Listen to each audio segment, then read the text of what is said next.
20 years ago, you were skeptical of a Republican administration that attacked a Middle East country on the idea of questionable intelligence of weapons of mass destruction. How is this moment different with Iran? Well, there were no weapons of mass destruction. I never thought there were. And that was somewhat pre-nuclear. You know, there was a nuclear age, but nothing like it is today. And it looked like I'm right about the material that they've gathered already. It's a tremendous amount of material. And I think within a matter of weeks, or certainly within a matter of months, they're going to be able to have a nuclear weapon. We can't let that happen. Now, you will be shocked to find out that that's the same guy who also said this. Obviously, the war in Iraq was a big, fat mistake, all right? Now, you can take it any way you want, and it took Jeb Bush, if you remember at the beginning of his announcement, when he announced for president, took him 5 days. He went back. It was a mistake. It wasn't a mistake. Took him 5 days before his people told him what to say, and he ultimately said it was a mistake. The war in Iraq, we spent $2 trillion, thousands of lives. We don't even have it. Iran is taking over Iraq with the second largest oil reserves in the world.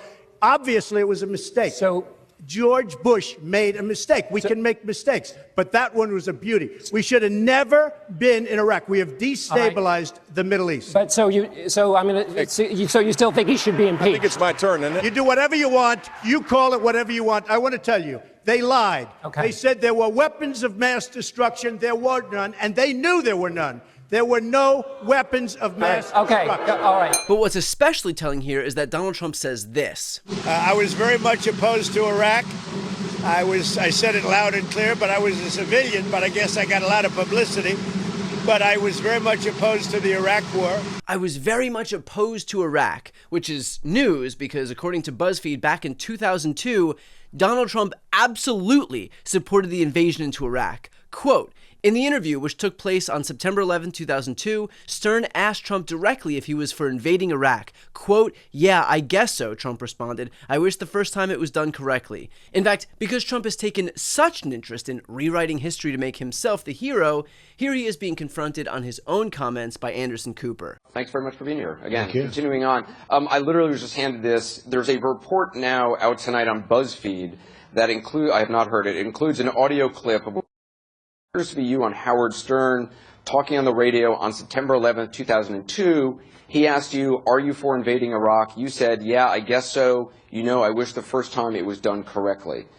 Is that accurate? Do you remember saying that? No, but I mean, I could have said that. Nobody asked me. I wasn't a politician. It was probably the first time anybody asked me that question. But by the time the war started, that was quite a bit before. Yeah, this was 2002. Yeah, by the time the war started, I was against the war. And there are articles, I mean, there are headlines in 2003, 2004 that I was totally against the war. And actually a couple of people in your world, in terms of the pundits, said, you know, there's definite proof in 2003, 2004, Trump was against it. Well, 2004, there's a Reuters article which you pointed to a lot, and there were a couple of comments you made, I think, at a Vanity Fair party, and one other comment. Those were, I think, a couple of weeks after the war began. Which is okay. A lot of people said, you know, it was so early that even if it was a little bit after the war, I mean, he was totally against the war. I was very much against it. That was probably the first time I was ever even asked about the war. Howard, who's a great guy, by the way. A lot of people don't understand that, but he is Howard. Great interview. He's a great interviewer. He's a very talented guy and a good guy. But that was probably the first time, I don't remember that, but it was probably the first time I was asked about it. Okay. And again, I haven't heard of it, but you may have said this. Yeah, I may have. When you're in the private sector, you know, you get asked things, and, you know, you're not a politician. And probably the first time I was asked, by the time the war started, I was against it, and shortly thereafter, I was really against it. Quote, I could have said that. In fact, he did say that, and yet still, he continues perpetuating this idea that he opposed the invasion from the beginning, which is even less believable considering he's repeating history right now. Just like there were no weapons of mass destruction then, Trump's own intelligence community is saying the exact same thing today. And yet, does Trump have any interest in listening to his own officials? Or would he rather make the same mistake of the past that he insists on pretending he never did? I think you know the answer to that one. They didn't do that. What intelligence do you have that Iran is building a nuclear weapon? Your intelligence community has said they have no evidence that they are at this point. Well, then my intelligence community is wrong. Who in the intelligence community said that? Your director of national intelligence, Tulsi Gabbard. she's wrong. Yeah, remember when Trump said that he hires only the best people? Well, the woman he put in charge of national intelligence is apparently so incompetent that Donald Trump will publicly disavow her without a second thought. What kind of message does that send? Are we all supposed to feel confident that the President of the United States doesn't have faith in his own appointed director of national intelligence? Or how about this when Trump says the following? And that was somewhat pre-nuclear. There was a nuclear age, but nothing like it is today. So back in the early 2000s was, quote, somewhat pre-nuclear. I'm sorry, but what? Pre-nuclear?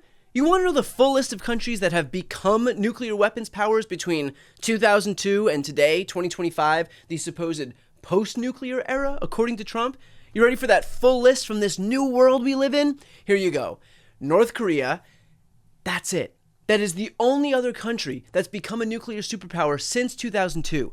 Trump is trying to pretend that we're living in a whole new world in 2025 when it's almost all the exact same players as we saw 2 decades ago. In other words, he's just looking for some tepid excuse to explain away his position and pretend like the world is much more dangerous now and crawling with tons more nuclear superpowers.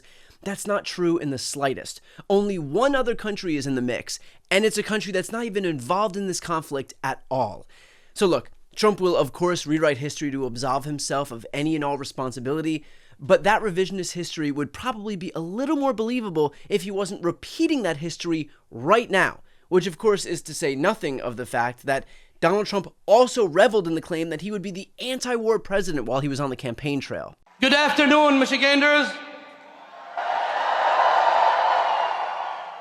As the president said, we just had a positive meeting with President Trump. We as Muslims stand with President Trump because he promises peace. He promises peace, not war.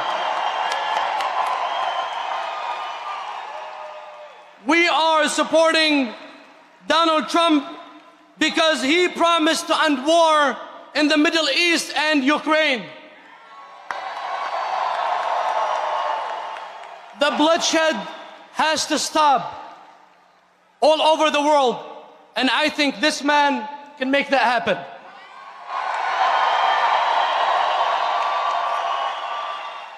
I personally believe that God saved his life twice for a reason.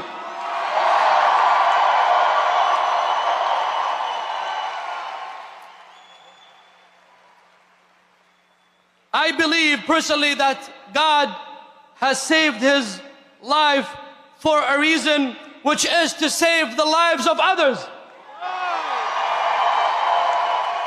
And of course now, you would be hard-pressed to watch the coverage of this presidency on television and it look any different from what we saw in 2002 in the lead-up to the Iraq War. Trump framed himself as the ultimate pacifist and instead looks identical to George W. Bush. And if we end up in a situation a few years from now that shows that yet more U.S. intervention in the Middle East was in fact a bad idea, well, rest assured, Trump will pretend that what he's saying right now, today, quite literally never happened.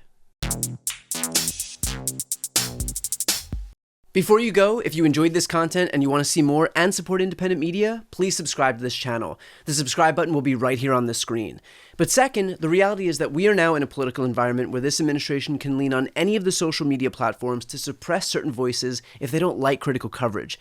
That means my longevity here is in the hands of a few tech billionaires who are already making it clear that they are willing to cater to this administration.